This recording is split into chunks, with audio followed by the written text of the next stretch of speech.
Good evening. I'd like to call the meeting to order. Please stand and join us in the Pledge of Allegiance.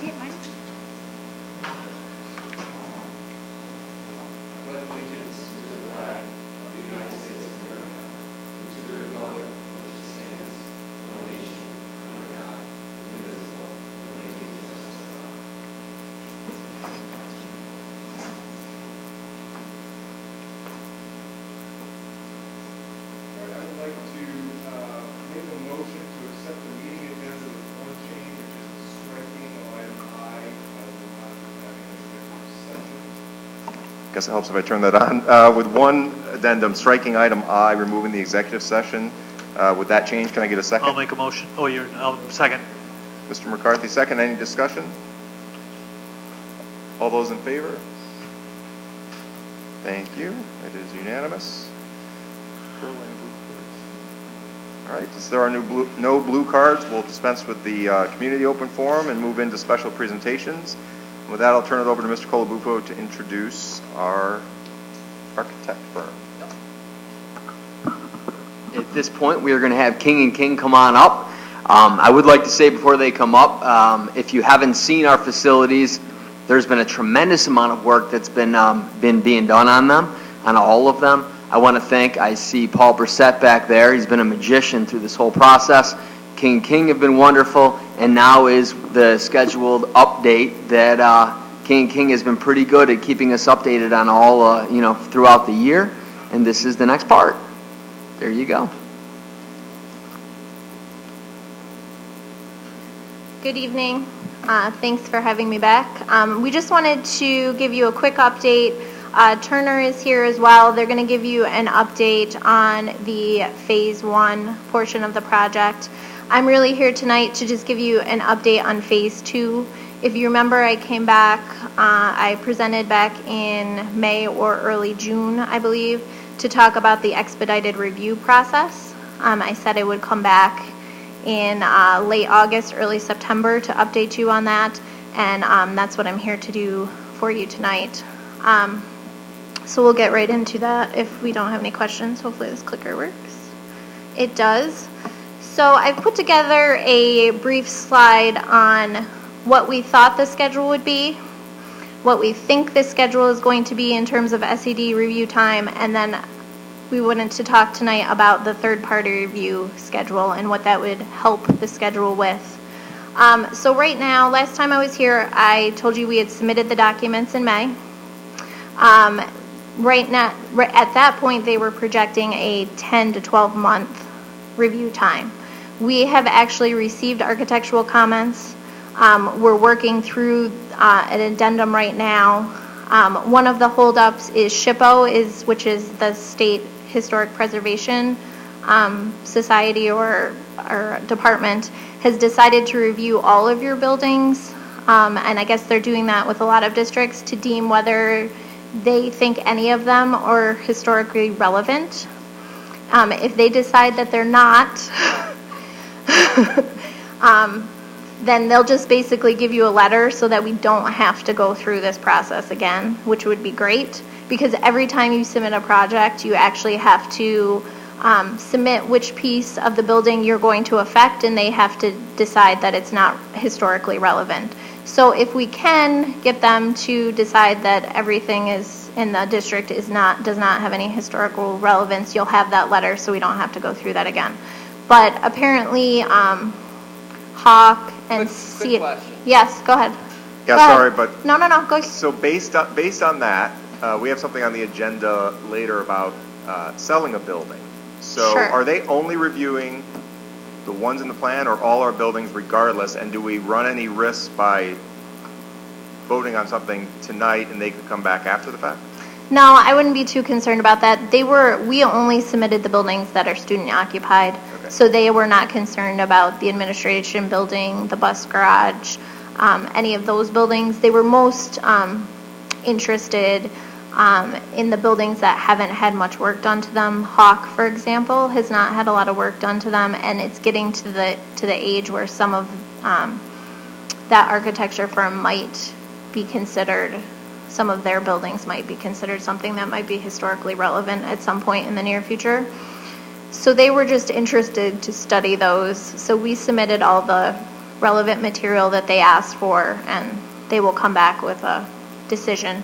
It really won't affect this project, but it could be in a way that we could easily not have to go through this process I mean, again. is this across the board, or is it just because some of our buildings are so old and haven't had work on them in a long time?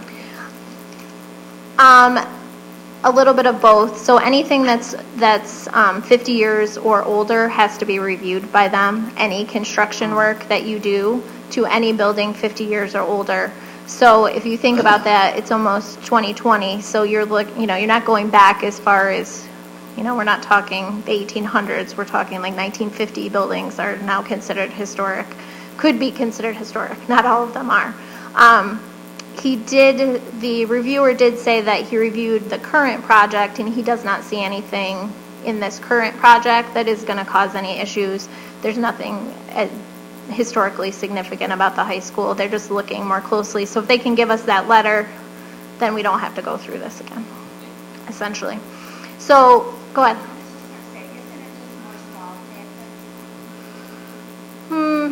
No, I wouldn't say so from SHPO. They're not really related to the SED department. They're just trying to do their job, and they would like to make it so they don't have to review this building 6 more times if it's not historically relevant. So they're trying to be a little bit more efficient. So they're not really related to SED. We should be able to submit architectural comments, and then we'll have architectural approval for phase 2. Our biggest concern, and what I want to talk to you about tonight, is the mechanical approval. It's been 10 to 12 months for quite some time. Our hope was, and you can see the proposed schedule, that we would have mechanical comments sometime in February of 2019, and then we would be able to bid and start construction hopefully in April of 2019. Based on the current schedule that we're seeing today, we are looking at a possible, and I say possible because, it changes and it's the state's time, but we're looking at a possible comment review of April of 2019, which would has the possibility of pushing construction out to June 2019. And that is getting a little too far out to be productive in the summer of June 2019 because the contractor needs to mobilize, they need to get their submittals in. So our concern is that we will miss the summer construction season in 2019. So we'd like to propose that you possibly look at the third-party review. We talked about it a little bit last time. The one nice thing about that is we've been finding that it takes about 3 months start to finish. And the reviewers, because they're third party, have a limited time frame, meaning they have to do a review within 2 weeks versus the typical SE process, which you basically just wait in line. And that's city BOCES, and that's aidable, correct? It is city BOCES. It starts with city BOCES, and then they send it out, and then it goes back to the state of New York for a final review after the third-party reviewer reviews it. And yes, it is aidable. It's an aidable expense. What's the cost of that? That was the thing that had a cost to doing a third party, is that correct? That is correct. So this is their fee schedule that I took right out of the SED, off the SED website. It's based on the size of your project. It is not a flexible fee. So if your project is $10 million to $29 million, you pay that flat fee of $25,650 plus a $950 processing fee. And Maureen, that's 76, or is that the 85% aid? Well, I'm thinking about what she's saying. I'm thinking we would make a choice one way or the other. If we put it for the project, it's eligible for the building aid. Correct. If Oh, we leave it okay. at BOCES, it's eligible for BOCES aid. Gotcha. So let's see which way it works out. Okay. What's the time that we have to make that decision without hitting the cutoff? So we're getting close to the time that you'd want to make that decision if I flip back. So if we're looking at a 3-month review time, and the optimal bidding time would be probably January of, it should be 2019, I apologize, not 2018. ideally, we'd probably make that decision in September, early October at the latest. Obviously, if we delay it anymore, it's just going to push that time out. And man, if we make the decision earlier, does that get us higher up in the queue than if we make that decision? It actually puts you in a different queue. Like if you make that decision, we contact them and they actually pull you out of the SED queue and push you into the third party queue.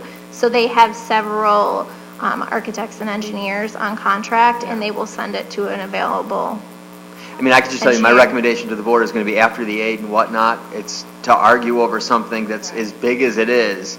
If that on the 2019 isn't happening over the summer, that sets us back big time. It does, and it does equate to, as frustrating it is to have to pay additional money, it will equate to more money than the actual fee, just to have to push it out, because if we miss that summer construction, we definitely are probably looking at another summer of construction. So that one will- point of clarification. So as Yeah. we go through this process and we continue down the road, there are other potential opportunities, I guess I won't call it an opportunity, there's potential situations where we may need another third-party review. Is that accurate? Not with this project. No? No, because we're in phase 2, Okay, that's the so last this would be phase. it for this project? This would be it, yep. So you wouldn't consider another third-party review until there was another vote, unless for some reason there is money left over and you go for a phase 3, Okay, but that is not planned. My last question is that third-party review is a guarantee to get it done so we can get done next summer or before next summer, or it's not a guarantee? It's not an absolute guarantee, but it's a better guarantee than the current. So I can't say for sure. fair. I'm not that, trying to put you on the spot. I'm just- I can't say for sure that there isn't going to suddenly be an influx and that 3 months will go longer. I will say that from experience in our office, the ones that we've done have come back in 30 to 35 days. Okay. So they've actually been shorter. So it's way more of a guarantee, and because you're paying that money, you do have the ability to call someone and say, listen, we're in the expedited review queue. What is taking so long? So it gives you a benefit. Still gets definitely. reviewed by them, then back to SED, however, correct? It does, yes. They have been doing that in a more timely manner. So they will pick it up the second it comes back versus putting it back into a pile somewhere from our We certainly experience. should, in my opinion, we should vote on this tonight, to be very candid with you. That would be my recommendation. Is the fee schedule, is it based on the scope of work in phase 2 or the total capital project? It's based on the scope of work in phase 2. It's just based on the dollar value that they're reviewing. So that's why you're in that $10 million to $29 million range versus if we were reviewing phase 1 and phase 2 combined, you would be in a different. So, I mean, rough Range. numbers, depending on which way we do it, Maureen, plus the $950 fee, roughly $6,000 is the cost to the district to give us a much better shot of staying on timeline with the project, And it's, because if we didn't, we're talking about juniors right now that wouldn't have that auditorium or gym done by the time they graduate. No. Right. Okay? So you can let us know about that. And then the next thing that we wanted to talk about, if there isn't any more questions, is Turner's going to come up and help me do a phase 1 project update. As they're coming up. Is there any other questions related to phase 2 that I can answer? Thank you.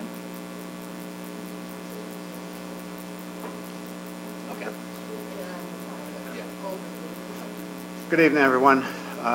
My name is Paul Rabia. I'm standing in for Pat Griffin, the project manager for Turner Construction on the Central Square project. Pat was unable to make it this evening. He has some family matters that kept him away. So I'll stand in and I'll try to give you an accurate update as to where we are in phase 1. And I believe I'll work backwards into this, starting with the technology project that you have ongoing here at the high school. That project is turned over to your vendor now. The work in phase 1 by Napa Electric has been completed. They've tested out all of their lines. They do have some work remaining, and they have some removals to perform that they're just pending approval from the vendor that it's okay to take other systems down, and that work will keep you posted for going forward. The middle school's technology project is still in progress. The NEP Electric is completing testing on the server and all of the new systems and anticipates completing that tomorrow and giving us notice to turn that over to the vendors by Wednesday. So that seems to be tracking online pretty well. The next critical path is the roofing project. And at Brewerton, at the high school here, we have some roofing going on in roofing areas 2, roofing areas 3. Roofing area 3 was not scheduled in phase 1, but due to the condition of the roof, the roofing contractor forged forward and included that in their scope of work for under phase 1. At Brewerton, all of the membrane is on. At AA Cole, all of the membrane is on. That means if we have rubber over the entire roof, now it's a factor of putting metal fascia around the perimeters, cutting in roof curbs for some HVAC vents, fans, roof penetrations for electrical conduit, etc. And that is in progress and ongoing. Nothing so critical to threaten the project and the start of school with that.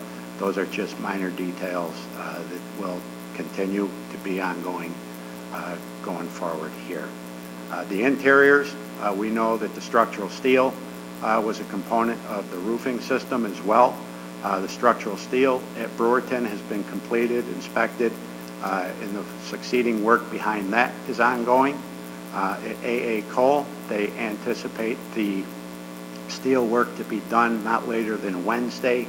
We have steel inspection, the final inspection scheduled for Thursday, which will leave the ceiling systems, the acoustical ceiling grid to be installed in those areas. In some areas where we've already had steel tested, they're already able to reinstall the ceilings, lights, and associated work and services in the ceilings and above the ceilings. So let's see, where am I? I went to Brewerton, I went to Cole, Miller Hawk has some site work. We'll get back to that. Hastings Mallory, excuse me, I've been working for Turner a very short time. I'm still trying to get familiar with the schools. Yes. Oh. At Hastings Mallory, they're still performing some roof tear-off. They've got about 25% more left to go on roof area 2, I believe it is.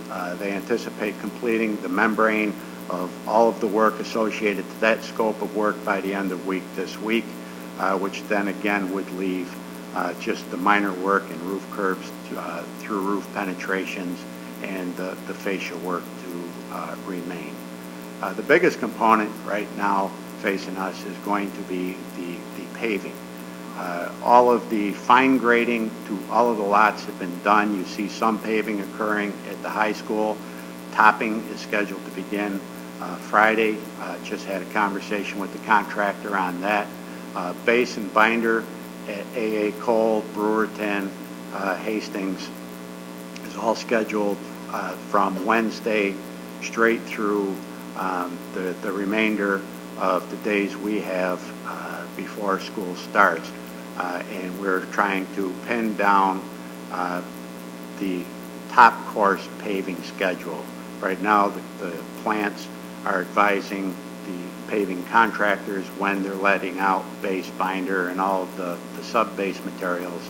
They've yet to put out a schedule for the top coat paving because it all kind of falls in sequence. But they're, preliminarily, they're saying by week ending August 31st, which could happen anytime during the course of that week, to begin the final course of paving around the district. We have been communicating with all of the contractors, letting them know it's time to get out of the schools. We have to get them cleaned up. They're right now littered with materials and tools and equipment that they've used throughout the summer to get all of this scope of work in place. And we've begun doing that around the district. I've been working closely with the head custodians, coordinating areas that they can recapture, clean up, and get prepared for the start of school. That will be pretty aggressive this week. This week, the interiors, we feel, have to be cleaned out of all contractor materials and equipment to allow the custodians in there and do their cleanup and preparation. We have schedules for your kindergarten orientations. So, we're focused on where you have to be and when you have to be there, and we're supporting that with all our energy. And the final part is what you see on the exterior of the buildings and site work and paving. Next week, focus on getting all those areas cleaned up and prepared for the start of school as well. So we still got an awful lot of work to go before we can say clearly we're done, but we're pointed in that direction and confident that we can deliver what we've promised by Turner. So I'm just confirming, so there's no red lights. Everything that was expected to be done by start of school, we're expecting to be done? I would say that there are no red lights that I can see, conceivably see. I think you're going to be prepared for the start of school. We will continue that cleanup, and we will keep the school district informed of what ancillary work will continue once school starts. But as it relates to anything on the critical path, I think we've delivered. I'll add just to, Paul, you touched on it, but paving this time of the year, there's 10 other places that are in the exact same spot. They've waited till we get to the end. So, their default will be go back to get base and binder in. For those of you who know, that's your bottom course, and then your mid course, and then the top is the stuff that makes it look very smooth and, fills all the voids. That the default will be to get base and binder down. If we had to drop back to do the top coat, that's what they would do. The unfortunate part is when, everybody waits till the last 2 weeks, then weather really plays a big factor. But that would be one that would be of concern, and like I said, our fallback to that is to get it so that it's drivable and usable, and if we have to do top, fall back to that.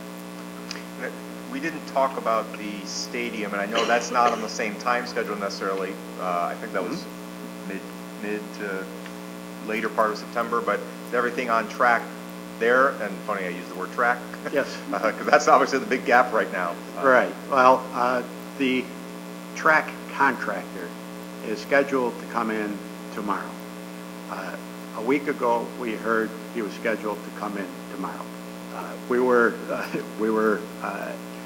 next on their list. They've had a couple of delays, and sometimes, if you estimate it's going to take a week to do Central Square, and it takes, a week and 3 days. Well, that's where we are. But we know, and we've been confirmed by the contractor that that Central Square is the next project on his. And I've been walking down there in Nagel, so when they do start, the contracting company, it's going to take 10 days. Again, you're playing with the weather. But again, this is the perfect time for me to be able to see this. If anybody is in the audience or if anyone does watch this, they'll know that, because there's been quite a bit of chatter on Facebook about why is our athletic director now changing, rescheduling and whatnot. The game plan had always been, we have an amazing athletic director, and working with the other athletic directors, they said, keep it as is. So therefore, if it's ready September 1st, we don't have to change it and then change it back and whatnot. But the game plan was always supposed to be like the second week in September. Nothing has deviated from that. Now that we're starting to see it won't be the first week in, after they come back from the Dome or soccer games that were supposed to start right up at the beginning of September. Now that's when we're changing. So the district has not deviated at all on our game plan, anything. We just wanted to be able to keep it. Our athletic director had a great plan with the other athletic directors. Nothing is changing. I don't want anybody in the community to think, oh my God, they're making all these changes right now and we didn't know. We have stayed to our plan to a T. So. To piggyback on that, we almost scheduled no home games right through the fall season, with all due respect. So community got to understand that, so we are on track with that. The coating that Nagel's putting down, and they do it all over the state, and they're experts at it. But that coating is really sensitive. They're looking at temperature, but not just average, not just middle of the day temperature, but that morning temperature and the evening temperature. They're looking at wind. I've had Nagel sit on site before for 4 days, 5 days, waiting for the wind to die down, so when they spray apply it. So they're on it. The fact that they're saying they're here and they're going to do that, it is just a bit of a fussy product in terms of putting it down. So, but I have every confidence in them when it's right, they'll put it down and they'll work long days. I've seen them work 10, 12, 13, 14 hours. If anybody had the opportunity to see a turf put down the field, it was mechanical, it was methodical, and it was professional. So we know you got a very good athletic field. We've seen them go down before, and they've delivered here in Central Square something you can be proud of for sure. And we have the same confidence in Nagel. Thank you. Any other questions? Thank you. Thank you.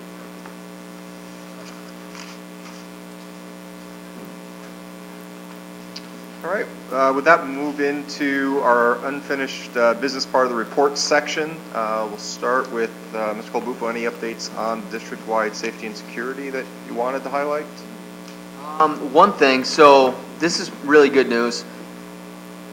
The 3 special patrol officers on Friday here at the conference room here at Paul V. Moore are going to be actually deputized by the Oswego sheriffs, which now open up their jurisdiction even more, it's a great thing. It's a big honor. So we're going to have the media. They wanted to be here. That's a wonderful thing. We talked about even if they weren't, they just couldn't make the arrest. So really, this is all the schools now except for Brewerton, which we already have a game plan for Brewerton. They can still go. They can conduct their business. But then when it comes to actually making an arrest, that's when they hand it off to the Cicero police. So that's a good thing. If anyone's interested, we're going to have a little bit of celebration with that. So that's wonderful. That is this Friday at 10 a.m. So that's pretty cool. Their families are going to come. It's quite an honor. So besides that, no other updates. All right. Thank you. And later in the meeting, we are approving the district-wide school safety plan, emergency response. So there are some more things to happen on that. Then we have on unfinished business polling locations, both the talk in the past, at the past couple meetings about the possibility of looking to at how many we have currently. There are 5 locations that have been talked of, either 3 or 2, and also where they're held. So I don't know, Mr. Colbufo, if you have any updates or suggestions on timing as far as for number of locations. Where last we had talked, there's going to be some communication to the public to see if they wanted any input, and then kind of a timeline for when we would propose any changes if we were making changes.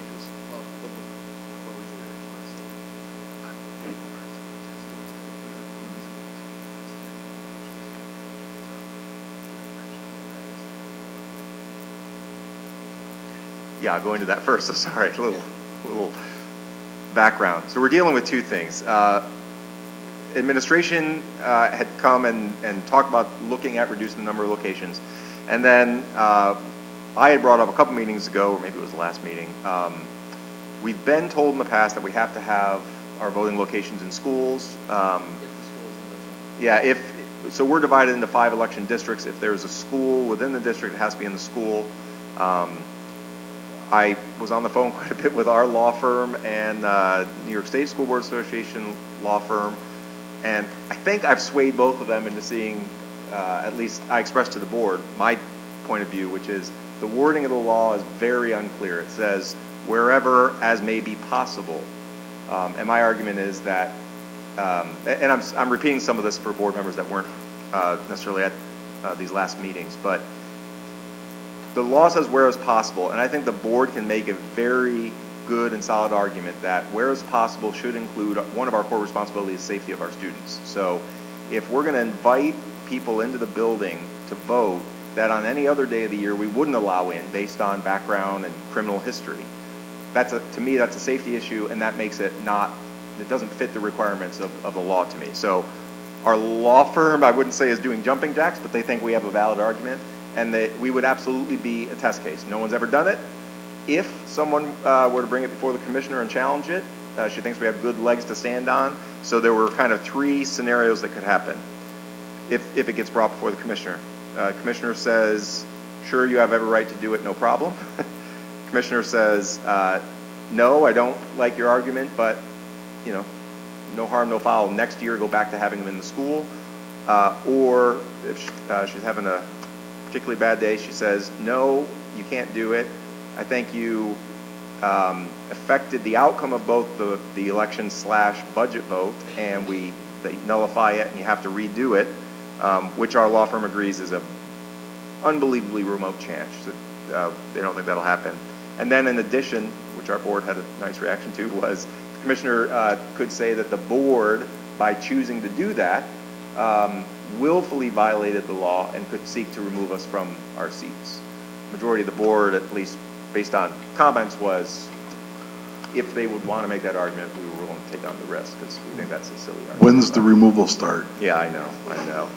So that's one component. So where we hold them is one issue, but how many locations, wherever that ends up being, is a whole nother. The only other thing I'll mention is that part of what NISBA said is the reason it's schools for the publicly owned building or public access building, handicap accessible, all those things. And so I mentioned that, we have other options. We have American Legions, VFWs, town halls, village halls.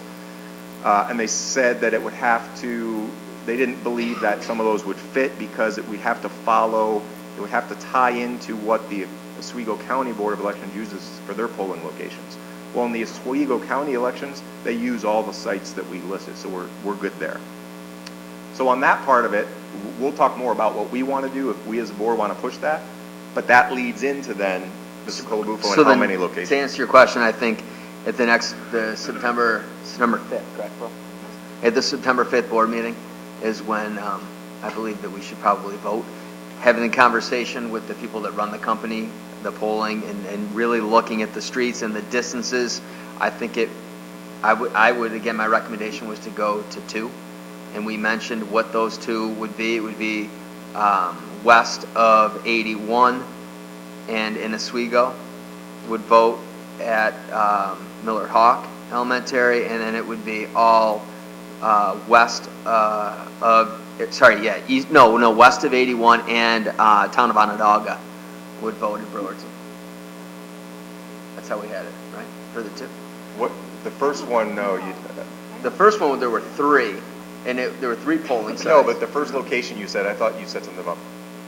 I think you said Millard Hawk and you said west. So go through that again. If you were to propose 2, what would they be? So it was going to be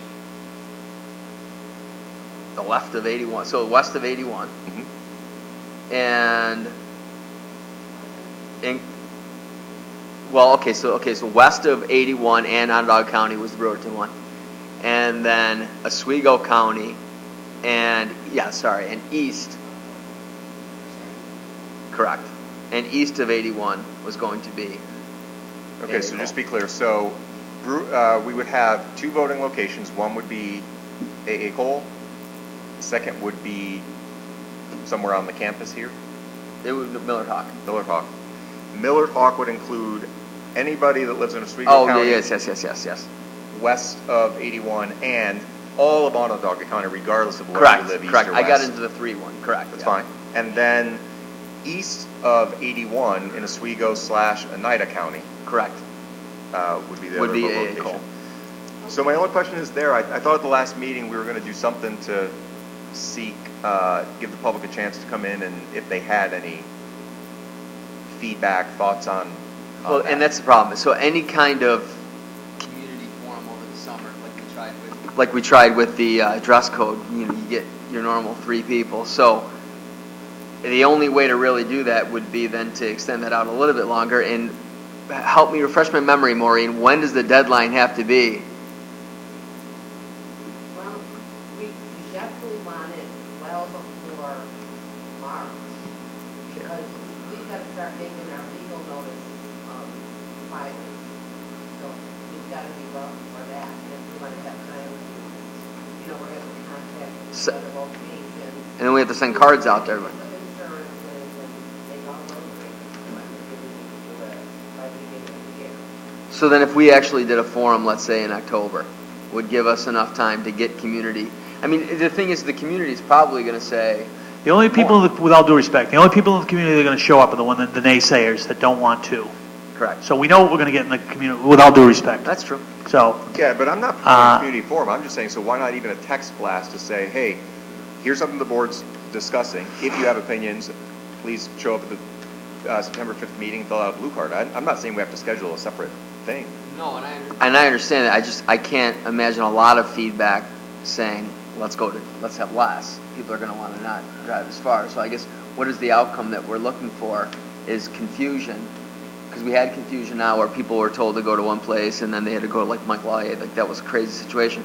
But then the other part of it was if we were down to 2, to be able to then have Maureen at one and have Pearl at the other. But we can put a blast out, we can ask for feedback and whatnot, we can look at maybe possibly things that we haven't talked about so far, but I guess what I'm hearing you say is that what we're going to say to them would be either 3 or 2.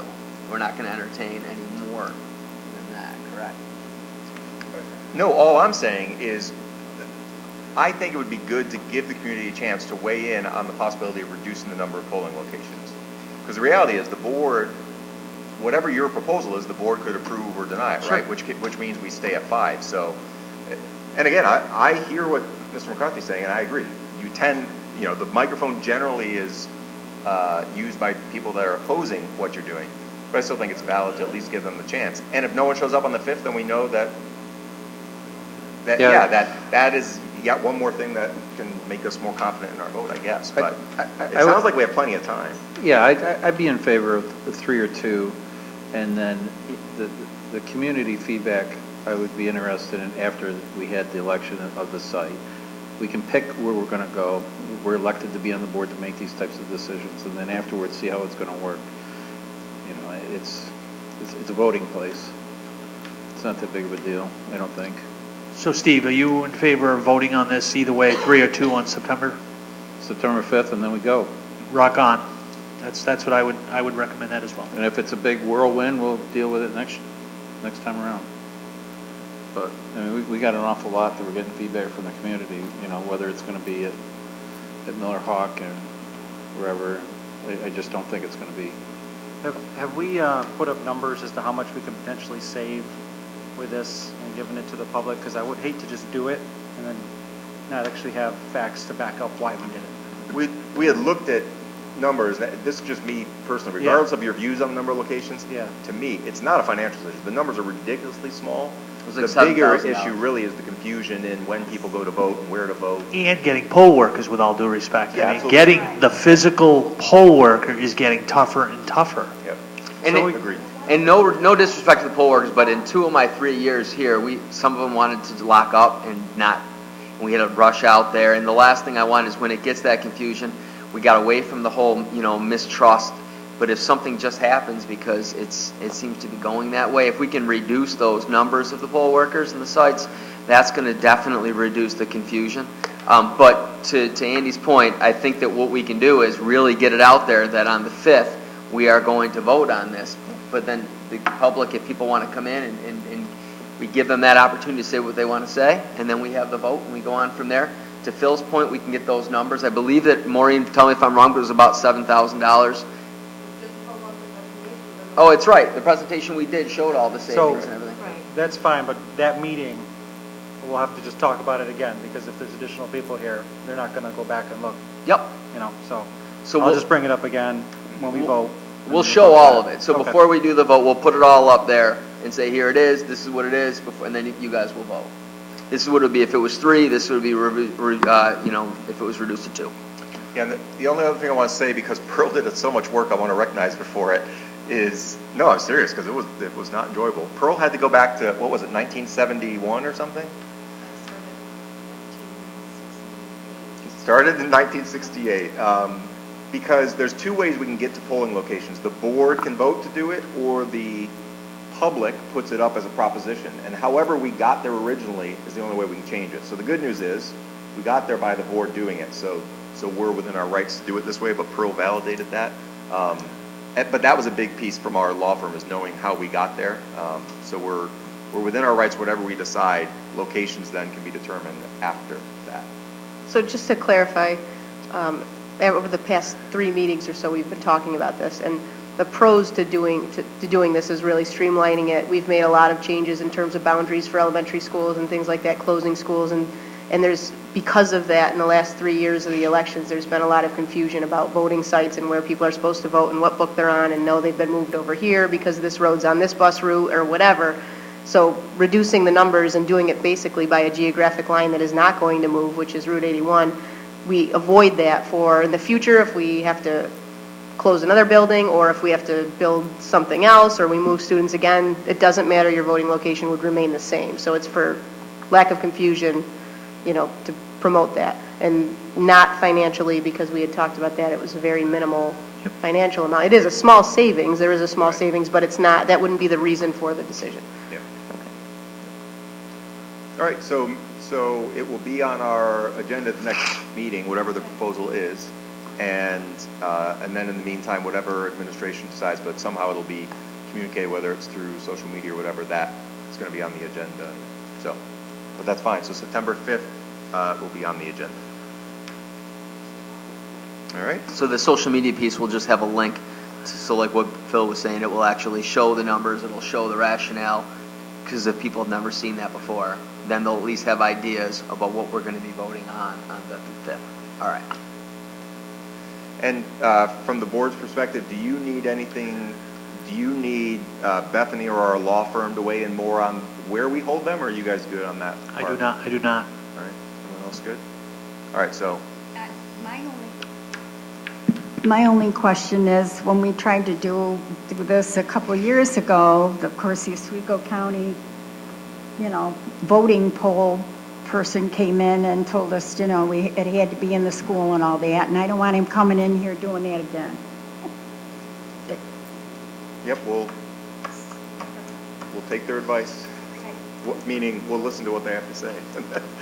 And Anna, the only reason that I brought that clarification is because I don't want, when the blast or whatever it is goes out, I don't want the financial piece being included in that.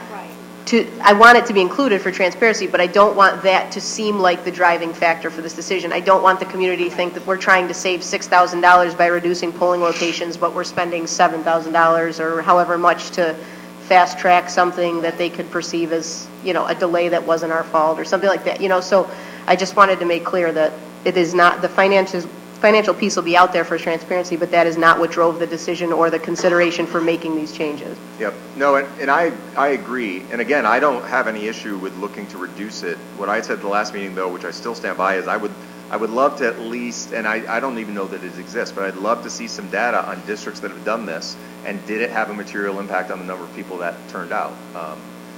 And I'm sure it has an impact, but there's negligible and then there's material, and I don't know how we measure that. When I checked at West Tennessee, a pretty big district, when they switched to one polling site, there was no significant change. There was no pattern of less people coming. I mean, across the entire state, now we have a massive decrease. We had the least amount of voters, I think, came out last time.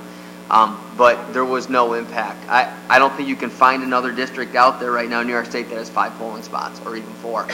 So we're definitely leading in that category. But Tom, for purposes, and you could shoot this at the next meeting if Pearl looks it up, but maybe for purposes of understanding that and the trend in this district anyways, if we have seen a declining trend that's consistent with the state over the past 5 or 10 years, I mean, that would be helpful to know in comparison to what the other districts that have made this change, if it stayed on trend, or because they're going to have a decrease more than likely based on historical trends. There was 1,000 voters this year, then there might be 950 next year, regardless of change or not, no change, Yep. And so I wouldn't want the voters to attribute it to, well, you decreased the number of sites, so the 5 people in the whole district might say, well, I didn't vote because you took away my polling location, Sure. But I mean, the other 45 may have just not voted. You'll because they see didn't once care. the tax cap was initiated, boom, right off. So, but I'll give you that information. It's good to have. Very good. Thank you. Next and last unfinished business is an item that came up at the last meeting, breakfast with the board, whatever it's going to be called. But here was the thought, just to make sure everyone's on the same page, is amongst all our different employee slash groups that are represented, whether it be the teachers union or all of our other bargaining units, they had expressed an interest in having some sort of ability to open up a little more communication with the board. I had expressed the difficulty with that as our open meetings law. Whenever there's 5 or more of us, it's basically a meeting and makes things difficult. So the thought was I'd run it by Mr. Colabufo first before I brought it to the board, just to make sure I wasn't, causing concern on the administrative side. But the thought is to have throughout the year 3 different times where, for argument's sake, let's say it's Saturday morning, no more than 4 board members, 3 or 4 board members, so you'd only do it once in the year. We have a time, we invite all those different people that are represented in the units. They want to come, have a sit down with the board. It's fine to talk school policy, where are we going, for instance, curriculum-wise, whatever that is. What Mr. Colabufo and I talked through that we can't have happen is, this is not the grievance opportunity. We aren't going to discuss things that have already gone through or should be going through the defined processes. But it is all right to talk with the people in these groups. There's nothing wrong with that. So as long as we're clear on that. But that's just an idea that I'm brought before you because it was asked of us. Something we can decide to do or not to do. I will say that initial feedback is they're very much looking forward to the opportunity. Who's they? So it's different bargaining units. I'm not going to call out a particular one because it's not one, but I think what's going to, it's just been my experience with some of these things, it's going to end up being a big bitch session. And it may be, but I guess really what's the harm in it? If our employees are asking for more communication with us, let's give the opportunity. If it works out and it's a good thing, great. And if it's not, we can always stop it. I think we do it once and see how it goes, and then we decide to go on with the other 2. But I really do think that, they have ample opportunity to email us or contact us by phone personally if they want to be that in tuned with the board. So I'm just thinking that that's my feeling. Other thoughts? One thing I want to do for the board, and I apologize, I should have done this before. We just negotiated all the bargaining units for 4 years because we had to go in the consortium. But what I want to make you guys is kind of like a cheat sheet, like some of the smaller things, some of the things that we gave, some of the things that they gave, just so I realize it's impossible for all of you to sit down with, 15 unit bargaining contracts. I just want to be able to say, okay, teachers unit, here were some of the changes that came out of negotiations.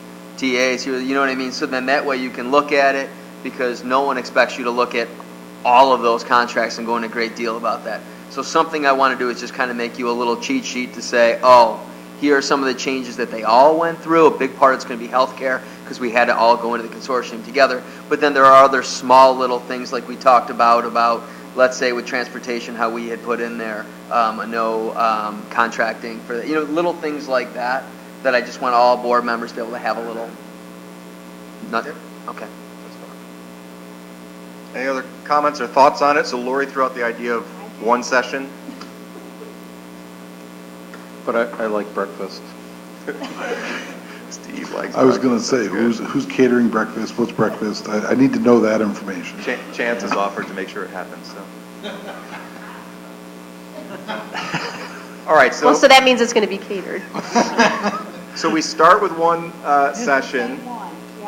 And at the last meeting, we talked about the basic ground rules were simply that we can have up to total of 4 board members.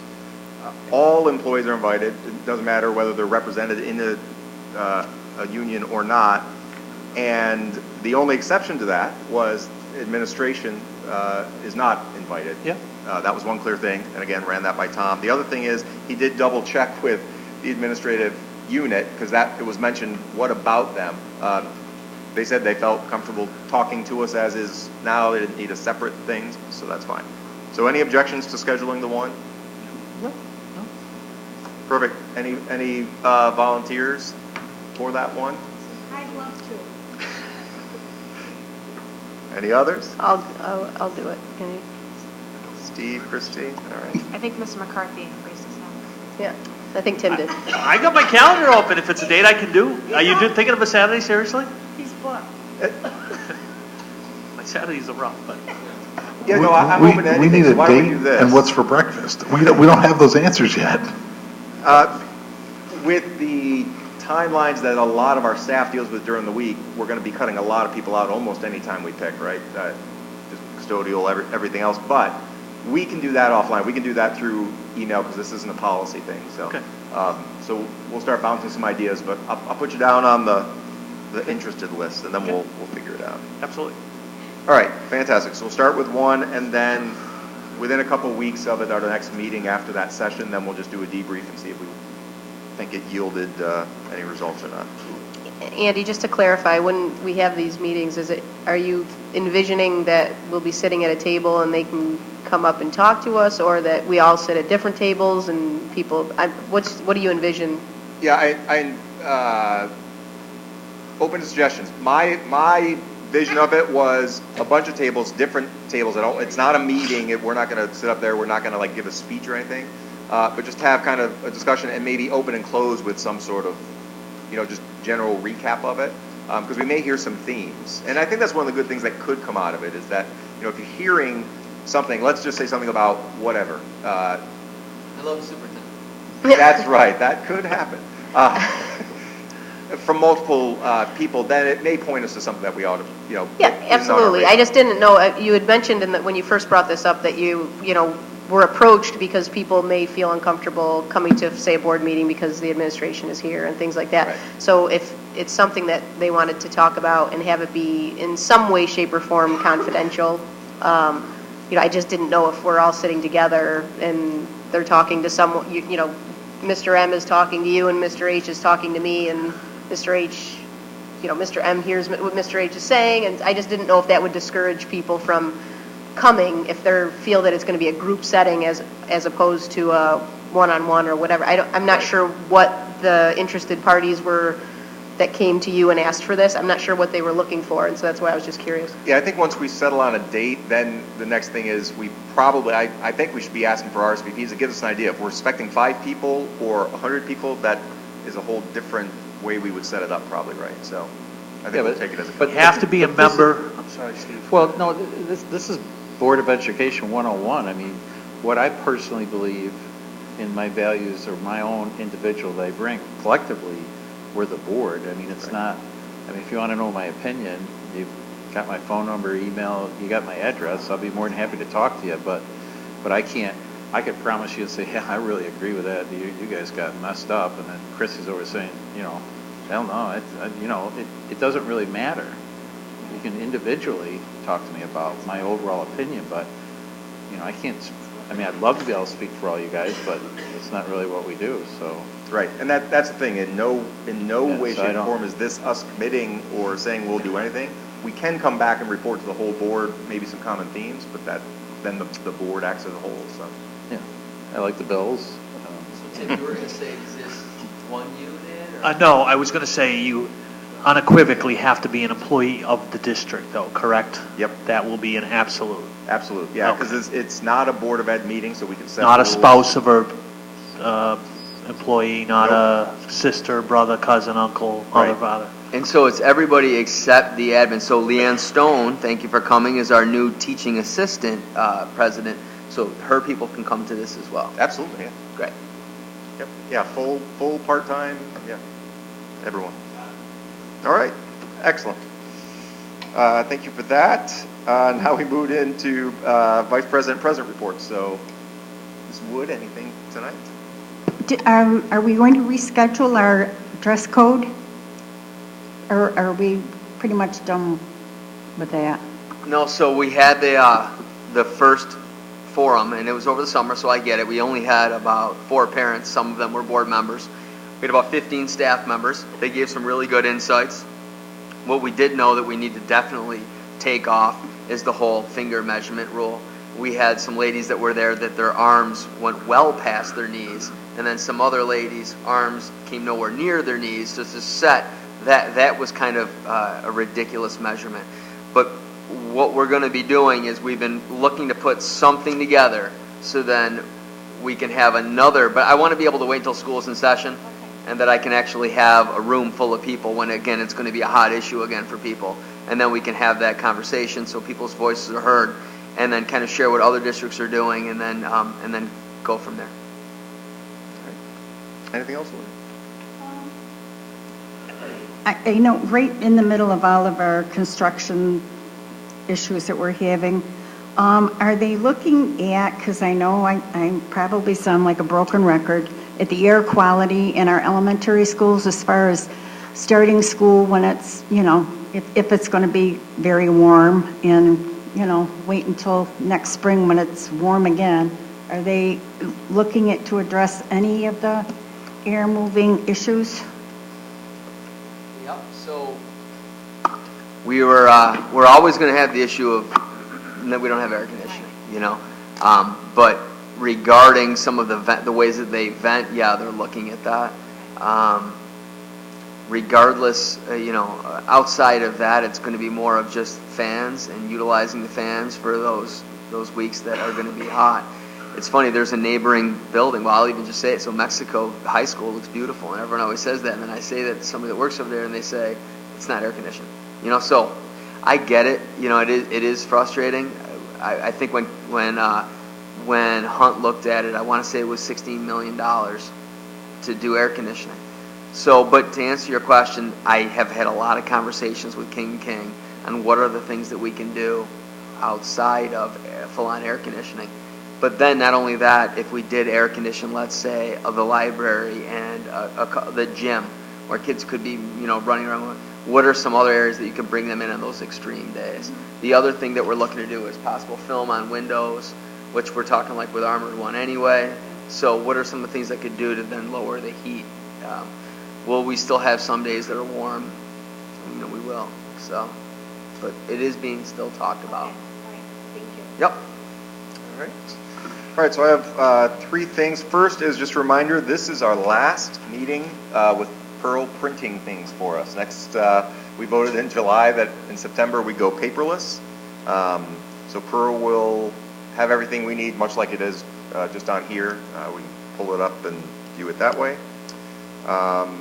Upcoming Board of Education presentations. Sorry, I wanted to pull this up just to let everyone know. So at our next meeting, September 5th, we have the data discussion is what we called it. It's Tom and administration are going to bring kind of the set of numbers that they believe by us focusing on and reviewing on a regular basis tells us whether or not we're achieving, moving towards our ultimate goals.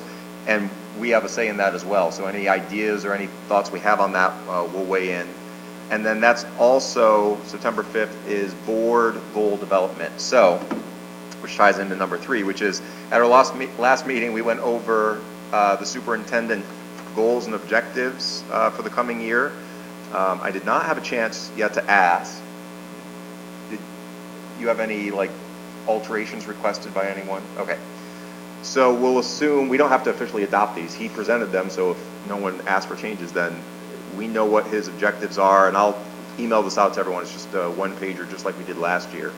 But based on that now, at September 5th, we need to start developing our goals and objectives to support what they're trying to do. Mr. Patch, who has a great background in this, and actually, I don't want to overspeak, but I think you did it with our counseling department the last school year. So I've asked him to kind of lead us through an objective setting process September 5th, so he's going to facilitate that, help us start that process, and we have it scheduled to also continue, not necessarily Mr. Patch, but wrap up our board goal development at our next meeting after that on September 17th. All right. September 17th, also we have King & King Construction back to present what hopefully is saying that everything was done and complete. And that's as far as we need to go for now. So with that, anything else from the board? This is open forum time. Anything you want to bring up or get updates on? Are we going to go through the fast track for phase 2? Is that something we got to bring up as a motion, or? I think we should vote on it. I don't know if it requires it, but I would rather just err on the side of voting for it. So if we want to vote on fast tracking it, we can get right up to that new queue. So, Pearl, hopefully you can do this. I'll go slow because I guess you don't need to get it word for word, we're recording it. But I'll make a motion that the Central Square School District Board of Education authorizes our superintendent to follow the processes needed to put our Phase 2 capital project through the fast track process. Third party review, understanding that we will get one of 2 aid amounts back on it. And I'm just going to say, just so we have some benchmarks, in a total final cost not to exceed $10,000, meaning our portion after we get aid, it should be around $6,000. I'll second that. Second by Mr. McCarthy. Any discussion? All those in favor? Thank you. That's unanimous. So you're good to go. I just want to say one thing on this, though. I find it absolutely ridiculous our government is like that. Just put it out there. I agree. We pay taxes to an organization that, because they can't live up to the rules that they set up, we now have to go to a third party and pay more taxes. So the way to be efficient is to go out in New York, outside of New York State. All right. Anything else during open forum? Thanks for bringing that up, Steve. I would just like to apologize for missing 3 meetings. I apologize to my peers and to the community. Yeah, no apologies needed. I hope everyone understands. We all of us have lives outside of this volunteer position. So between work, family, summer, and everything else, totally understand. Yeah, I know. If there's nothing else for open forum. Well, if you want to go there, I did go to a Red Sox game down in Baltimore for the record. No, we don't need to go there. But that was work related for the record. Keeping it in. If there's nothing else, we're going to turn it over to Mr. Colabufo for the superintendent's report. Also, I just want to add, we did say for George Lee to come in to present on what it would be like regarding going to auction for Monroe Elementary buildings. Thank you. September 5th.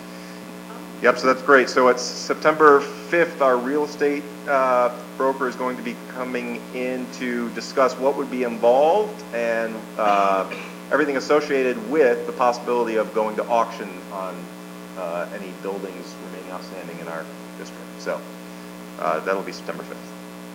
Thank you for that. And now the superintendent's report.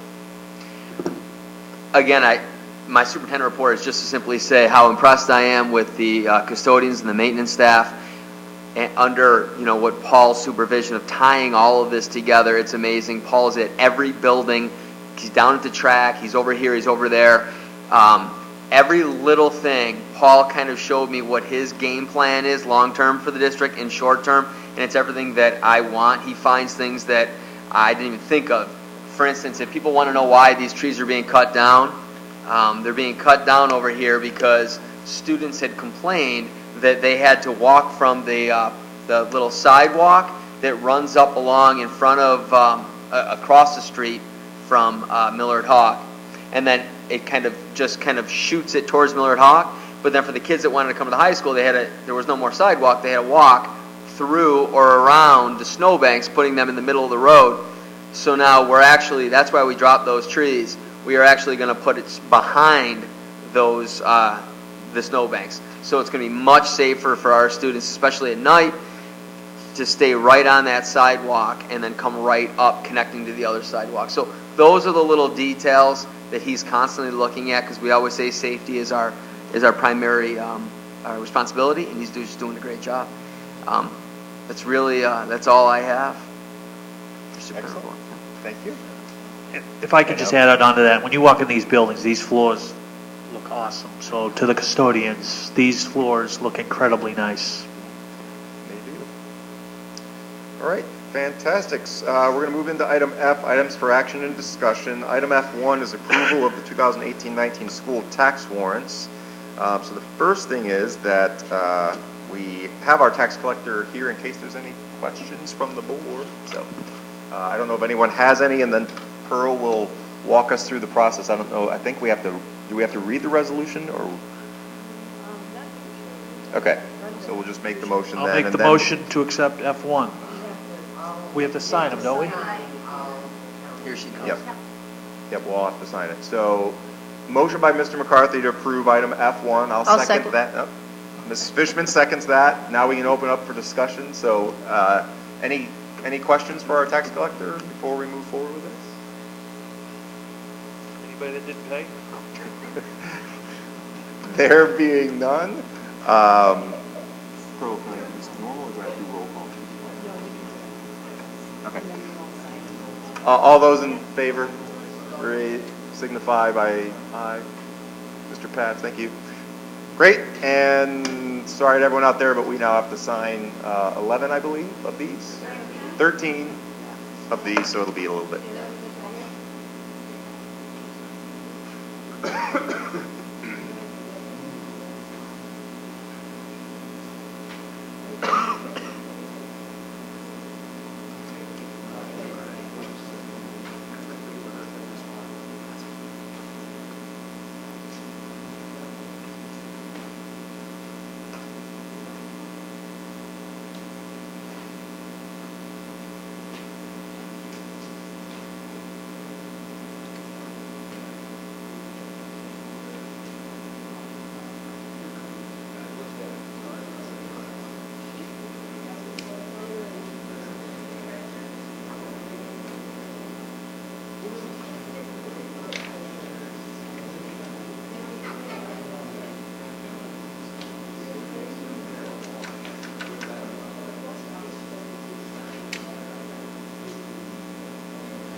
You got them all?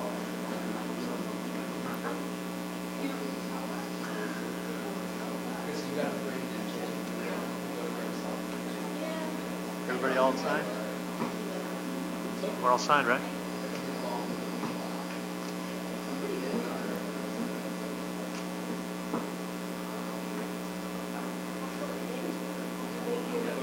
Thank you. So can I make a motion? Yes, you can. Can I get a motion to accept item F2, the approval of an I'll make overnight the school motion. trip? Mr. McCarthy, second by? I'll second. Mr. Bedworth, any discussion? All those in favor? Thank you. I make a motion that we accept item F3, approval of the 2018-19 district-wide school safety plan. Second by Ms. Wood. Any discussion? All those in favor? Thank you. Can I get an item for F4, or can I get a motion for F4, approval of the resolution for the sale of the old district office? I'll make the motion. Mr. McCarthy, second by Ms. Wood. Open it up for discussion. I'd just like to say this is awesome. This is good for the community. We mentioned it.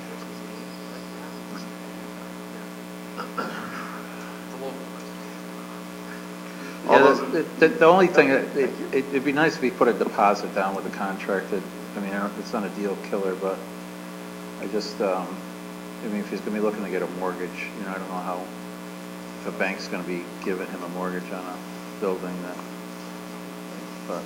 We already said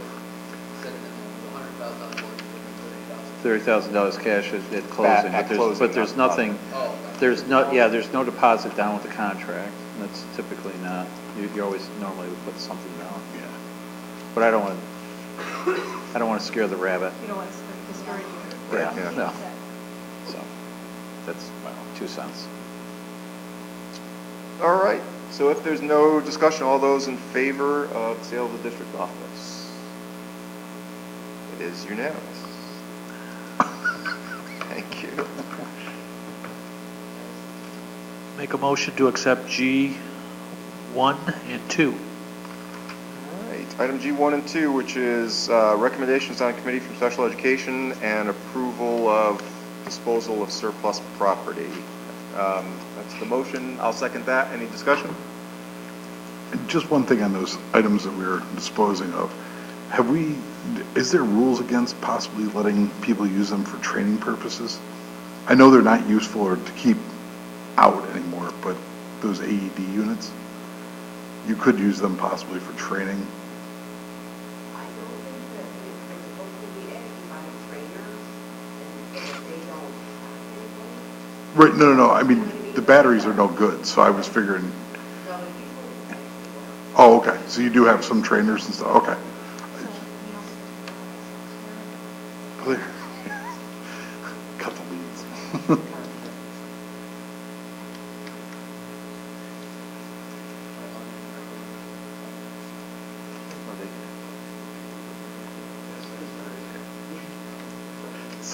Any other discussion?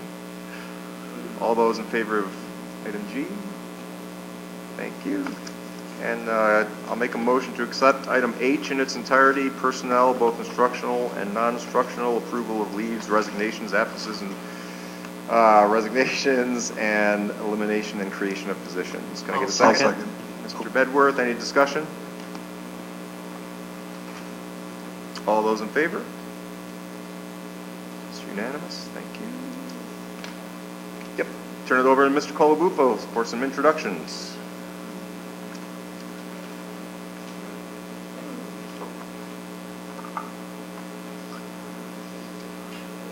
So, 2 of them that I see here today, we have Kelly Forsyth, the library media specialist. It's going to be at Paul V. Moore High School. If Kelly can stand up and be recognized. Also, Patrick Doherty is going to be a 3rd grade teacher at AA Cole. If Patrick can stand and be recognized.